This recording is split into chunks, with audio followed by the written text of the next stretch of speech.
Acronym, obra e estética. A música e o pensamento artístico de Hans Joachim Kohlreuter em exposição e debate. Um dos mais importantes nomes da história da música brasileira, Kohlreuter completa este mês 80 anos de idade, numa vida quase toda ela dedicada ao Brasil. Setembro de 1995.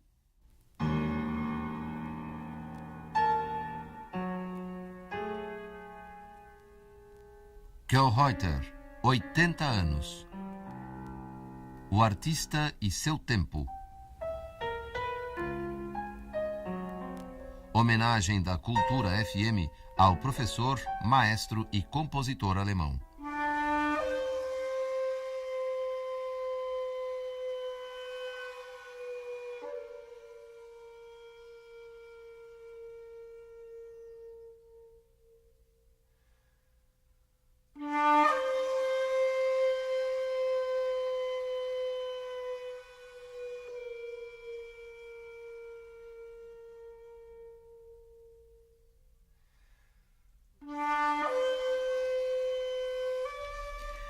Kohlreuter em nenhum momento pratica ou admite qualquer diletantismo. Para ele, a arte é sinônimo de rigor, talento e disciplina somados.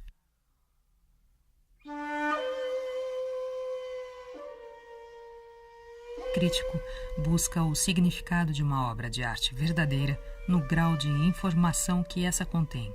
Analítico entende que a história avança por marcos de ruptura estética ou de percepção que espelham o desempenho da sociedade.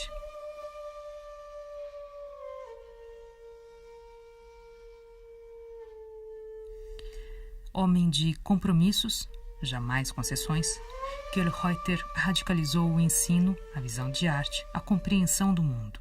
Hoje, em plena era de integração, mas que nunca professa uma maior afinidade de funções entre arte e vida cotidiana. Só então se pode compreender que o todo da cultura é holístico, afirma.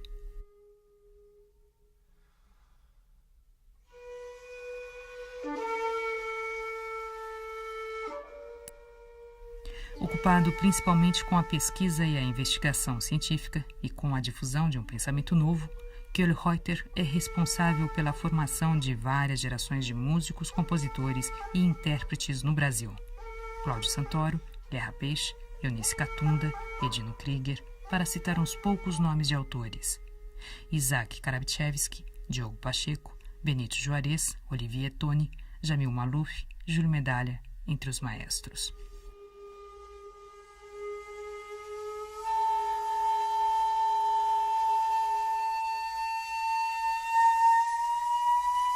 Hans Joachim Kohlreuter, em sua visão de música, que ele leva a muitas dimensões e analisa sob diferentes perspectivas, é sempre original e de um poder de síntese incomparável. Seu pensamento, sua lógica, sua percepção da arte resultam de um estado e uma penetração sistemática nos assuntos de seu interesse.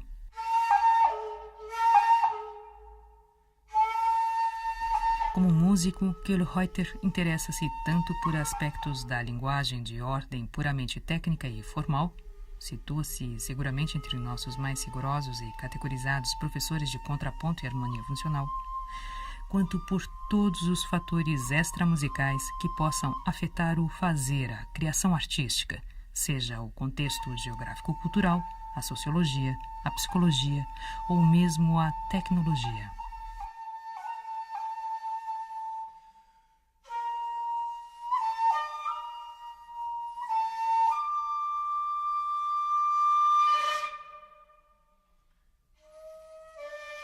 Alemão não judeu, Kohlreuter exilou-se no Brasil em 1937, fugindo do nazismo que combatia.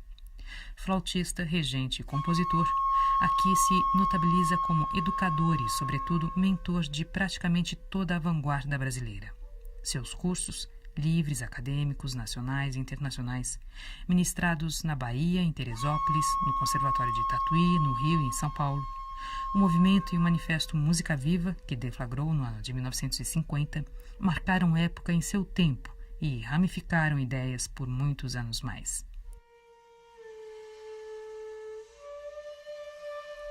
Seu nome vem associado à mais importante e radical evolução operada na cultura musical do Brasil pós-Villa-Lobos. E, no entanto, ele não se diz um revolucionário.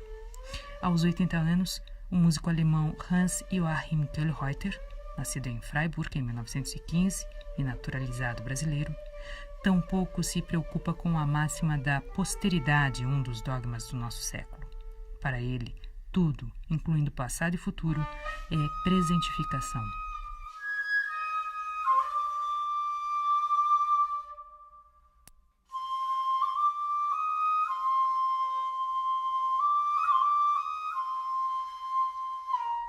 Em Köhlreuter, os anos de vida, a experiência no Oriente, tendo vivido na Índia e no Japão por mais de uma década, resultaram na busca de um ideal artístico e humano que levasse a um encontro complementar entre opostos, a superação de todo o dualismo, de qualquer dicotomia. Contraditoriamente, sua vida tem sido uma sucessão de polêmicas, confrontos, embates, em uma palavra, dualidade. Fez amigos e inimigos, perpetuados involuntariamente em mesma proporção e em distintas localidades do planeta.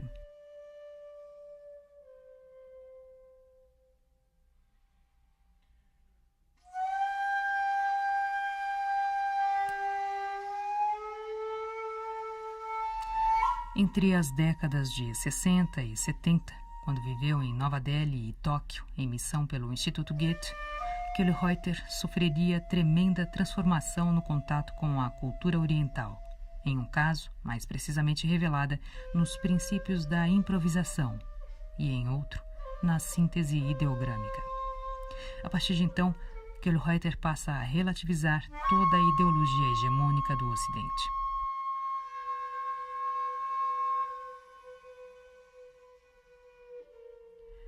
Antipositivista e antimecanicista, há muito Köhlreuter trocou Descartes pelos postulados da física moderna, ciência que o tem atraído e influenciado decisivamente como músico. Sua proposta é por uma Gestalt em permanente mutação, o homem em mutação.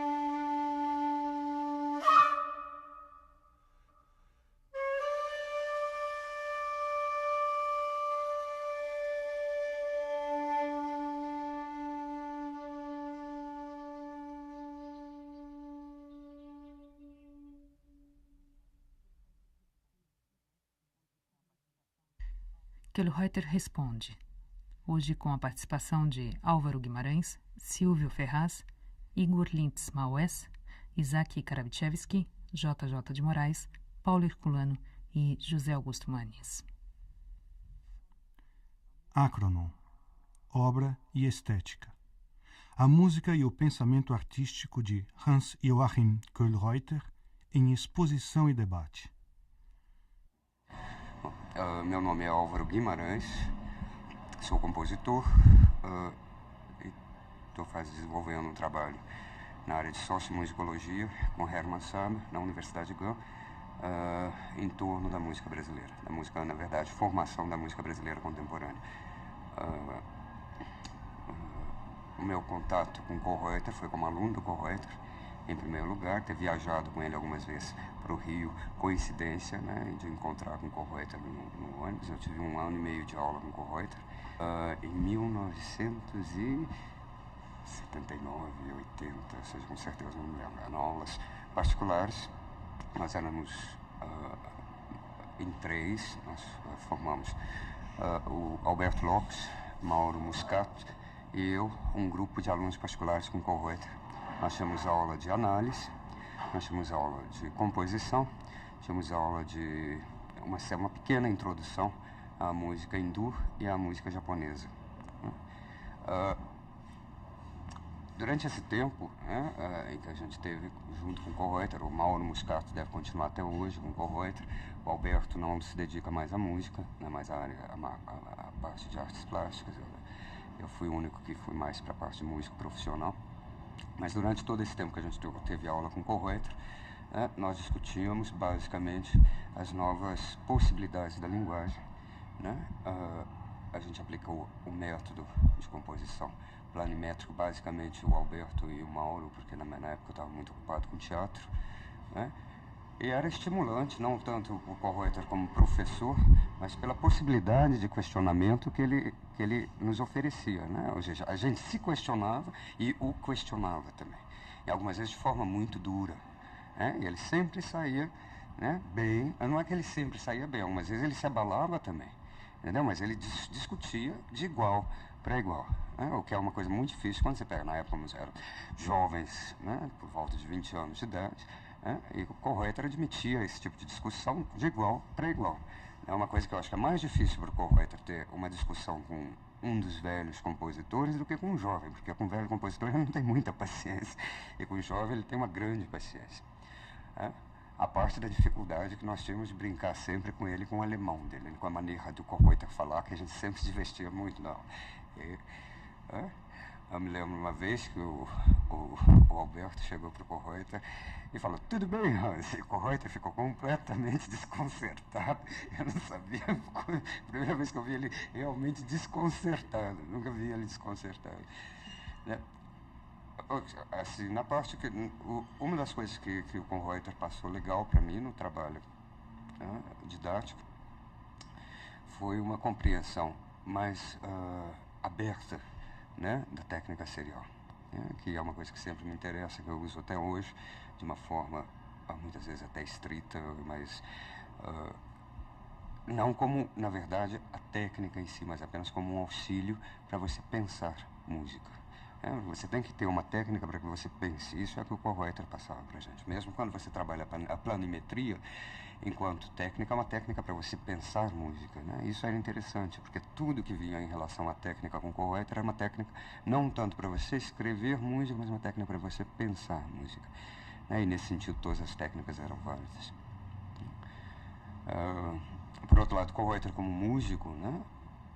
Nós podemos dizer que o alcance dele na prática musical, eu acredito que foi muito pequeno, né? Enquanto compositor, alguém já falou um compositor bissexto, né? Ou seja, uma pessoa que a composição para ele, na verdade, eu acredito que para o Kohreuter é uma, como a gente fala,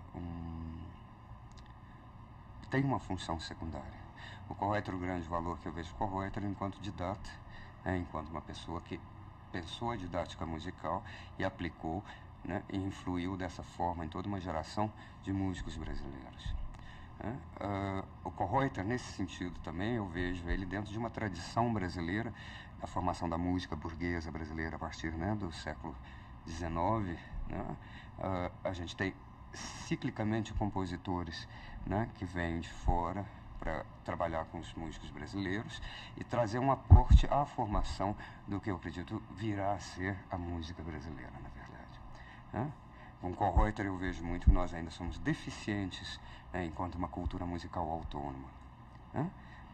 Você vê que não é só o Kohreuter, mas se a gente for pegar o próprio Villa-Lobos, é filho de imigrantes. Todos os grandes compositores que nós tivemos no século passado eram todos filhos de imigrantes. E com a nossa geração que está vindo mais, ou seja, uma geração mais dos anos 60 para cá, a gente tem conseguido paulatinamente superar esse processo. E o Kohreuter permanece assim como o último, talvez, grande professor dessa série que nós tivemos de músicos que vieram de fora. Em um momento da Itália, em algum momento da França. E o Kohreuter vem... A gente estuda a história da música europeia, a gente pode ver a evolução da música europeia observando os professores que nós tivemos no Brasil. E o Kohreuter é, para mim, o grande, né, o último dessa série.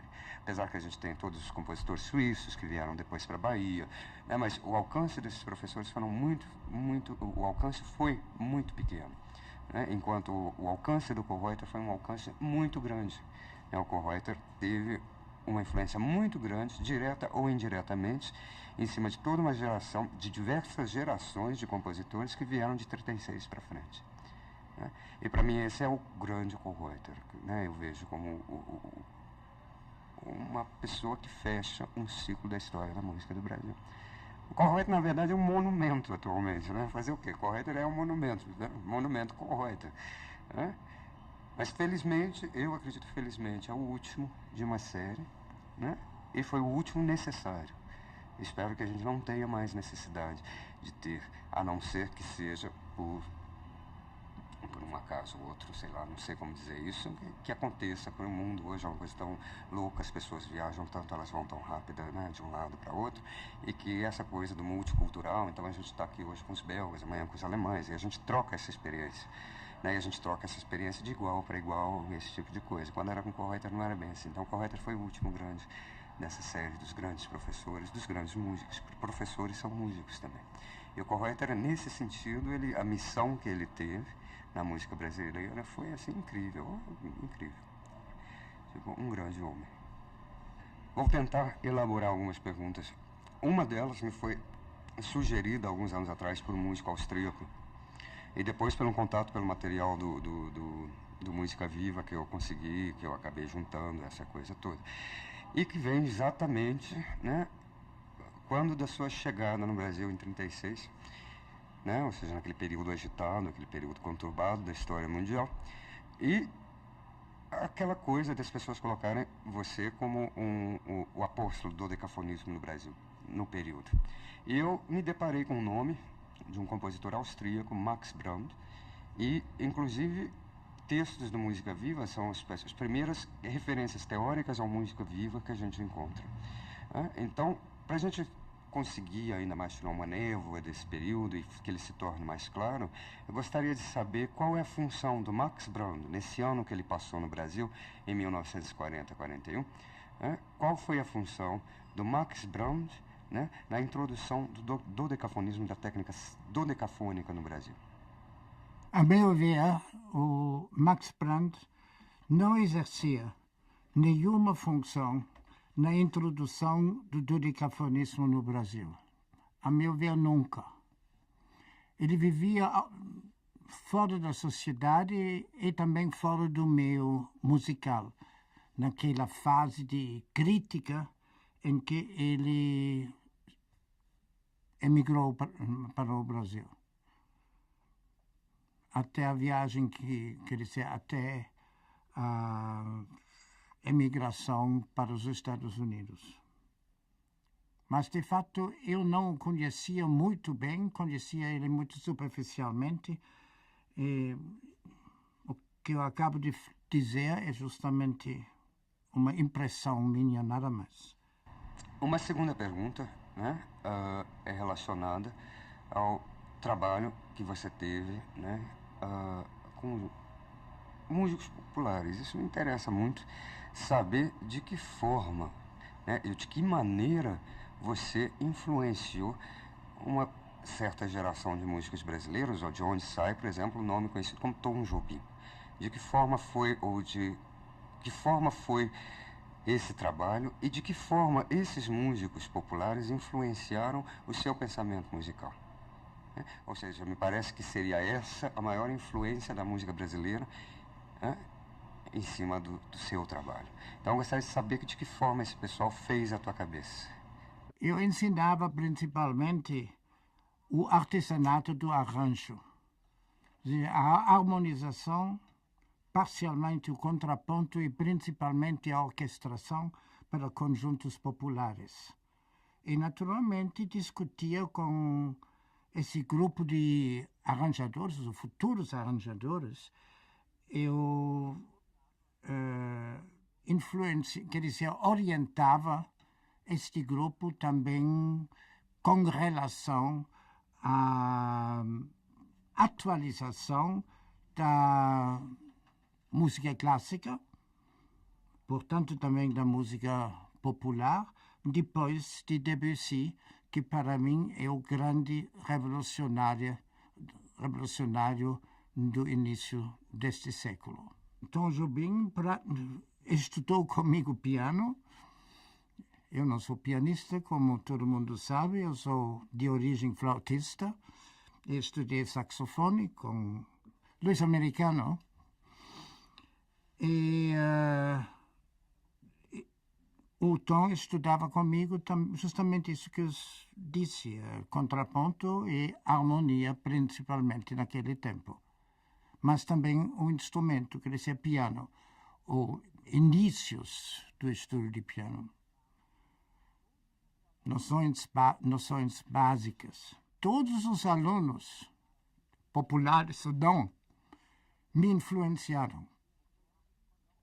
E estão me influenciando constantemente, no sentido positivo ou no sentido negativo. Por exemplo, eu passei a ensinar o dodecafonismo por sugestão involuntária do Cláudio Santoro. Ele escreveu uma sinfonia para 2 orquestras de cordas, em que havia uma série de trechos que mostraram um emprego relativamente livre da estruturação serial. Então, naturalmente, como eu sempre procuro desenvolver os caminhos estilísticos que meus discípulos demonstram, naturalmente eu me interessei justamente por esta parte, porque eu conhecia o dodecafonismo, mas não praticava naquele tempo. Naquele tempo, eu cheguei ao Brasil em 1937, eu escrevia normalmente em Lá menor, em Ré maior, em outras tonalidades, e não praticava, politonalmente também. Mas eu não usava o dodecafonismo. Eu comecei a lecionar a composição dodecafônica depois da experiência que eu sentia nas primeiras obras de Cláudio Santoro.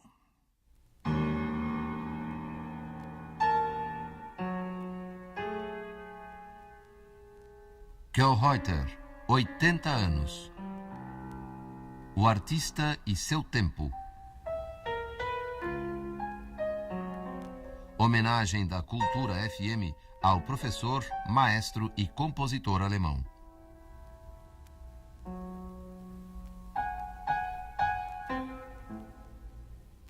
Acronom. Obra e estética.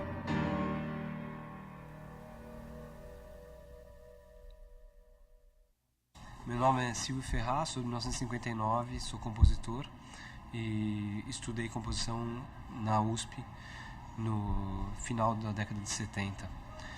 O meu contato com Kjell-Reuter sempre foi um contato assistindo palestras, ouvindo concertos, e as palestras do Kjell-Reuter sempre foram palestras bastante interessantes, ao meu ver, ao menos quando eu era estudante, que era uma coisa que elas eram sempre polêmicas, elas sempre traziam uma questão no fim delas, ou mesmo no meio, que punha em xeque muita coisa que a gente, como jovem compositor, na época, um jovem estudante de composição, às vezes já estava com duro igual pedra, e as palestras do Kjell-Reuter colocavam coisas que sempre saíam faísca, a gente acabava levantando grandes lebres e grandes polêmicas. Não sei se o professor Kjell-Reuter se lembra, mas a gente teve grandes debates, principalmente no Encontro de Jovens Compositores em 1980, em que se discutia um pouco a questão da música burguesa ou da música proletária, e da música funcional, da música revolucionária. Todas essas questões estavam meio em voga naquele momento, e o Kjell-Reuter fez algumas propostas que quebrou um pouco o nosso gelo, a nossa concepção que já estava congelada sobre o que era uma música revolucionária, e foi um dos debates que eu tive com ele, que foi, para mim, foi marcante. E depois eu tive um segundo. Logo depois disso, teve uma outra palestra que ele deu na Folha de São Paulo, e daí se caracterizou por que aquilo tinha sido marcante para mim. Uma das questões era, o Kjell-Reuter colocava naquela palestra que no futuro todos os homens serão artistas. E isso me marcou profundamente. Como compositor, eu tive que parar e ficar pensando, compor é escrever notinhas no papel, ou compor é a gente pensar por que a gente está fazendo isso, e pensar não só nas notinhas que a gente está escrevendo, mas também na razão dessas notas estarem sendo escritas, ou por que a gente está escrevendo essas notas. Não na questão intencional, vou fazer música para o proletariado fazer revolução. Não. É por que eu estou colocando essas notas no papel, que questões sociais estão por trás disso. E isso foi na hora que o Kollreuter falou, no futuro todos os homens serão artistas, colocava em xeque também aquela questão que a gente aprendia na escola, de que vocês são os artistas agora e vão se formar como artistas, ou vocês vão ser os músicos, vocês vão ser os compositores. E a questão dele justamente colocava essa dúvida na cabeça da gente. Então, todos vão ser os artistas. O que isso tinha a ver com o futuro da gente enquanto compositor? Bem, isso para mim acabou sendo marcante. E praticamente hoje, quando eu escrevo música, cada uma das músicas é como se eu estivesse repensando essa questão e colocando ela, às vezes, da maneira mais simples possível e pensando o que é fazer música no país onde eu vivo. A minha questão para o professor Kollreuter não é exatamente uma questão, mas uma coisa que sempre me perseguiu, que é essa questão no futuro a arte será feita por todos, é uma coisa que eu gostaria de ouvir ele falando de novo, para, de certa maneira, até uma coisa pessoal. Eu gostaria muito de avivar a minha memória daquele momento, e acredito que hoje, para as pessoas que são meus alunos, seria muito importante eles ouvirem isso, não vindo de mim, mas vindo do próprio Kollreuter. Acontece que esse conceito implica numa revisão total do conceito cultura. Para mim, cultura é muito mais do que o conjunto de literatura e artes plásticas e cinema e música e assim em diante. Para mim, cultura é tudo que o ser humano faz, no sentido de uma criatividade total. Então, naturalmente, o mundo todo, quer dizer, o mundo criado pelo ser humano, é uma grande obra de arte. E assim eu vejo o mundo em que nós vivemos. E, portanto, todo mundo que é construtor desse tipo de cultura é um criador, ou, se quiser, um compositor.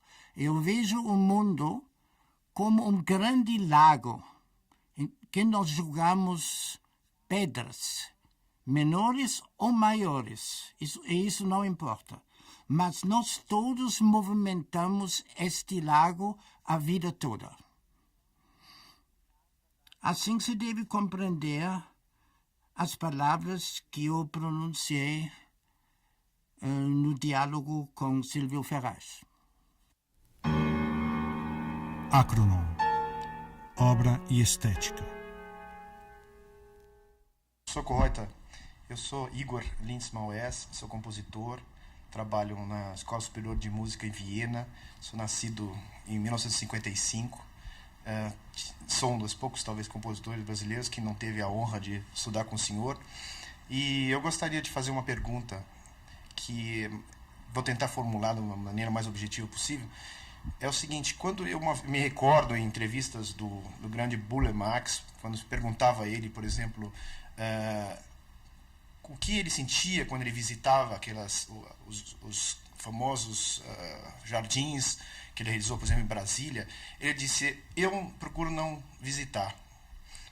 Então minha pergunta tem, dentro desse tema, o senhor, que foi uma pessoa que praticamente está em o início de quase todos os movimentos de música contemporânea no Brasil, quer dizer, plantou diferentes canteiros em todos os lados, mas assim, sem exceção, em todas as cidades, em quase todas as manifestações historicamente realizadas no Brasil. O que o senhor sente quando o senhor percebe a maneira pela qual a memória desses eventos é tratada, ou o caminho pelo qual esses movimentos a qual o senhor deu início tomaram, e os rumos que se encontraram. A minha pergunta, então, é nesse sentido, e por que aconteceu sempre, houveram essas dificuldades? Que o senhor falasse um pouquinho dessas dificuldades, se são genéricas, se é em relação ao senhor especificamente, ou o que nós temos que fazer para retomar essa memória que de resto está sendo feito agora no seu aniversário de 80 anos. Eu não sei se entendi bem a pergunta, mas eu sinto e percebo os movimentos musicais contemporâneos passados sempre como fenômenos que só podem ser explicados por meio de estudos comparados com o desenvolvimento da sociedade. Portanto, eu não tenho um critério absoluto nesse sentido. Se não existe. Não existe para mim bem ou mal, adequado ou não adequado. Para mim existe simplesmente cada corrente estética do passado como um fenômeno que pode ser explicado de vários modos. A variação das polêmicas, as polêmicas que surgem da atuação da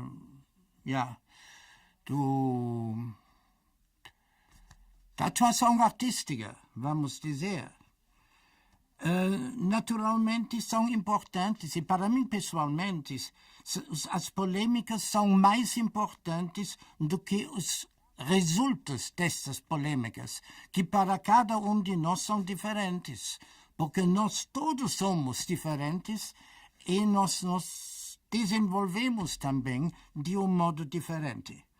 Neste sentido, eu não tenho uma crítica assim, vamos dizer, por assim dizer, positivista dos movimentos musicais contemporâneos passados.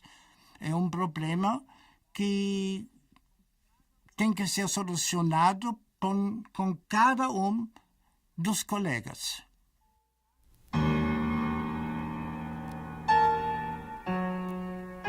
Acronom.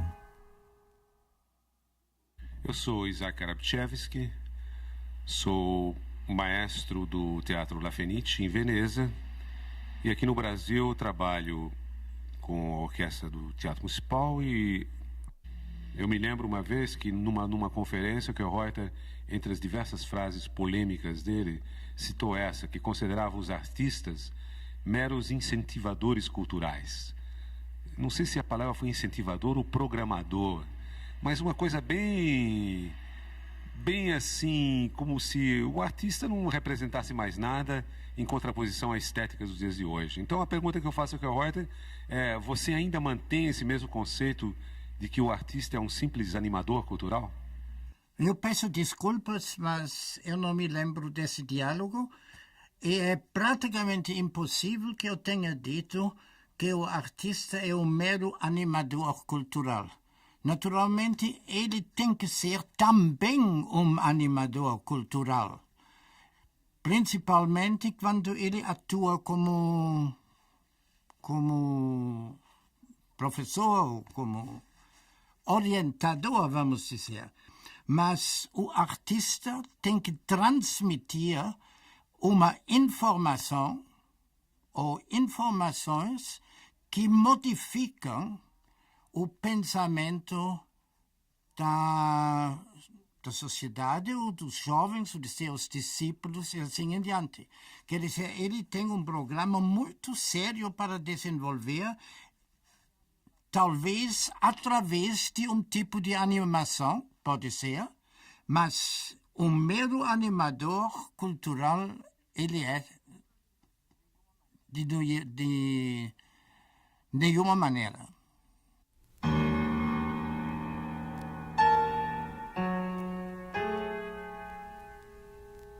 Kjell Reuter, 80 anos. O artista e seu tempo. Homenagem da Cultura FM ao professor, maestro e compositor alemão.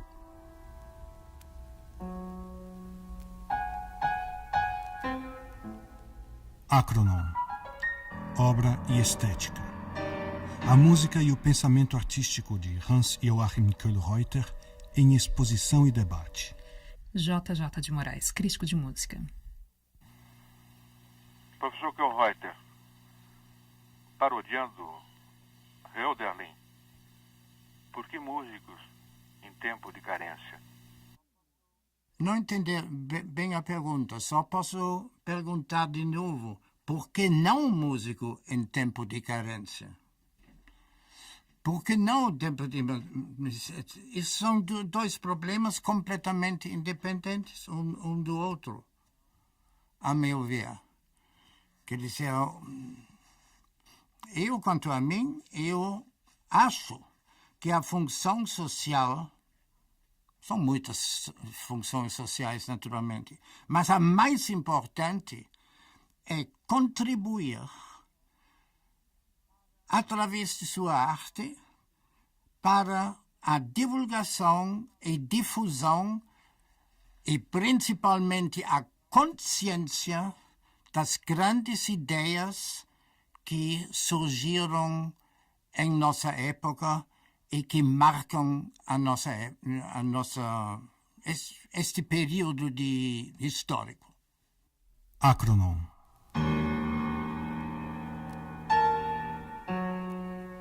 Obra e estética. Bom, meu nome é Paulo Herculano, eu sou músico, eu tenho 60 anos e me tornei aluno do professor Kohlreuter quando eu tinha meus 17, 18 anos. Professor Kohlreuter, e a música contemporânea? Onde é que deu? Não deu num muro de cimento ou eu estou errado, professor? É o Paulo Herculano. Um abraço, senhor. De fato, eu não entendo bem esta pergunta. A música contemporânea é a música que se escreve hoje em dia. Quer dizer, na época em que nós vivemos. E existem inúmeras tendências. E todas essas tendências, a meu ver, são válidas. Quer dizer, eu não compreendo como se pode discutir o conceito assim como você o apresenta. Como pode música fracassar? Ela talvez não seja entendida, não seja compreendida, mas ela existe como uma realidade entre nós. E as realidades entre nós são inúmeras. Portanto, também essas tendências são inúmeras. Isto é a mesma pergunta que hoje muita gente reacionária faz e diz: o socialismo é superado, fracassou. O socialismo não fracassou. Quem fracassou são os seres humanos que não sabiam realmente criar um mundo novo, um mundo que talvez contradiga certas realidades acostumadas, etc. Mas ele não fracassou. Fracassou por quê? E assim também a música contemporânea é simples uma música escrita em nossa época, o que diz a palavra contemporânea. José Augusto Manes, nascido em São Paulo em 1958, compositor, professor, coordenador do Centro de Documentação de Música Contemporânea da Unicamp e professor do Departamento de Música do Instituto de Artes da Unicamp. Professor Kohlreuter, seus ensinamentos desde a década de 30 estão voltados para uma nova sensibilidade de se perceber e de se conceber a música. Dessa forma, a música nova, em qualquer época, precisaria mais do que um compositor novo, de um ouvinte novo. O que é essa nova sensibilidade? O que você disse é verdade, é muito importante. Realmente, urge a criação de uma nova sensibilidade. entre nós, não só na música, mas em todas as áreas da nossa vida. Nós temos que mudar completamente o nosso modo de perceber as coisas, de analisar, de refletir e, naturalmente, também de sentir. Está certo. Musicalmente, o que eu faço, eu estou desenvolvendo um sistema de percepção que eu chamo um sistema sistático. A palavra sistas, em grego, quer dizer percepção de todos os lados e de todos os momentos em que nós vivemos. De maneira que aqui este tipo de percepção é um tipo de integração, de uma sinérese, não uma síntese, mas uma sinérese que integra todos os elementos que nós ouvimos ou percebemos. E isto é uma reviravolta muito grande. Uma reviravolta muito grande. De maneira que necessita naturalmente um treinamento e não é uma coisa que se pode aprender em 2 ou 3 meses. A gente tem que viver isso também fora da área das artes. Mas é muito importante, é simplesmente um novo modo de viver. De viver respeitando o outro, também o adversário, e integrar tudo isso em um todo só.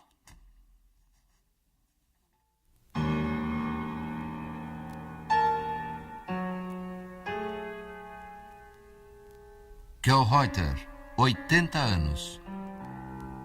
O artista e seu tempo. Homenagem da Cultura FM ao professor, maestro e compositor alemão.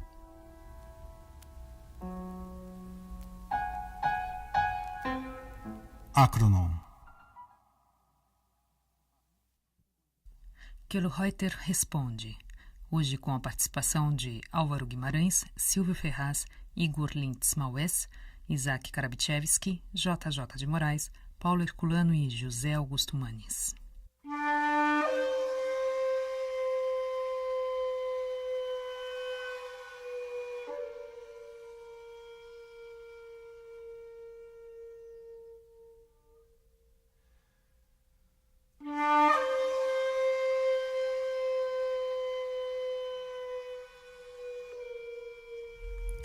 Embora fortemente engajado com a contemporaneidade e certo de que a vanguarda surge sempre associada a grandes ideias, como impulso ou reflexo das mesmas, Kjellreuter não crê que sua produção artística se relacione com alguma tendência particular da música contemporânea. Escrevo ensaios e não obras, afirma. Ouviremos de Hans Joachim Kjellreuter, Dharma, para gaita, live electronics e orquestra de câmara. Estreia da obra na Bienal de Música Brasileira Contemporânea de 1993, Rio de Janeiro. Solista José Stanek.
ouvimos de Hans Joachim Kohlreuter, Dharma, para gaita, live electronics e orquestra de câmara.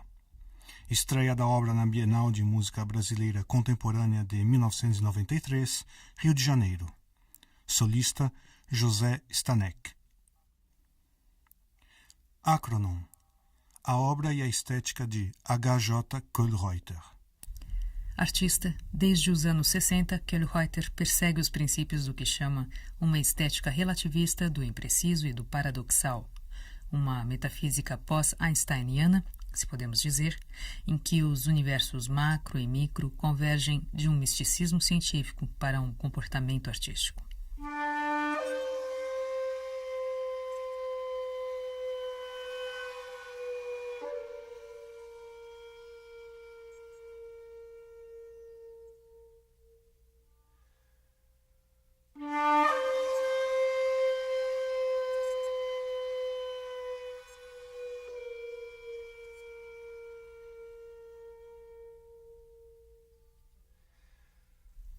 Em seu ideário globalizante, Kohlreuter vê hoje a afinidade de pensamentos entre a vanguarda ocidental contemporânea e as grandes culturas místicas originárias, e isso é, a seu ver, um dos maiores acontecimentos socioculturais do século. 3.000 anos de música moderna, exulta, com a propriedade de quem percebe a história a partir da evolução dos conceitos de tempo a que chegou o ser humano em diferentes civilizações.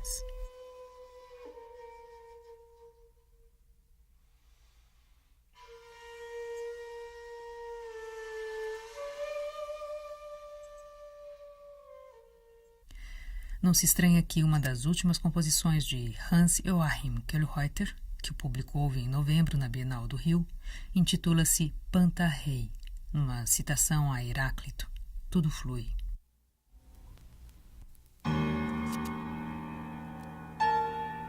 Hans Joachim Kohlreuter, 80 anos. O artista e seu tempo. Homenagem ao professor, maestro e compositor alemão.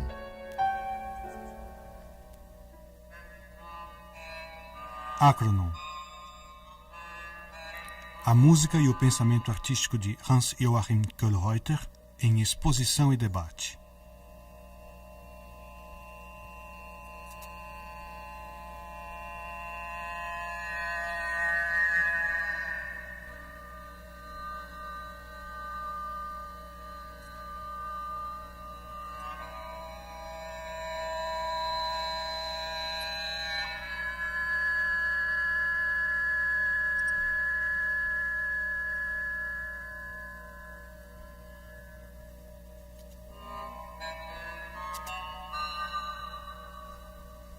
Idealização, Irineu Guerrini Júnior. Coordenação musical, Regina Porto. Equipe de produção, Adriana Braga, Júlio de Paula, Viviana da Silveira Murila. Apoio de produção, Carlos Miguel e Moacir Ligabo Júnior. Roteiro e apresentação, Regina Porto. Participação especial, José Augusto Manes. Sonoplastia e montagens, Jonas Bisev. Supervisão, Irineu Guerrini Júnior. Uma realização da Cultura FM de São Paulo, emissora da Fundação Padre Anchieta.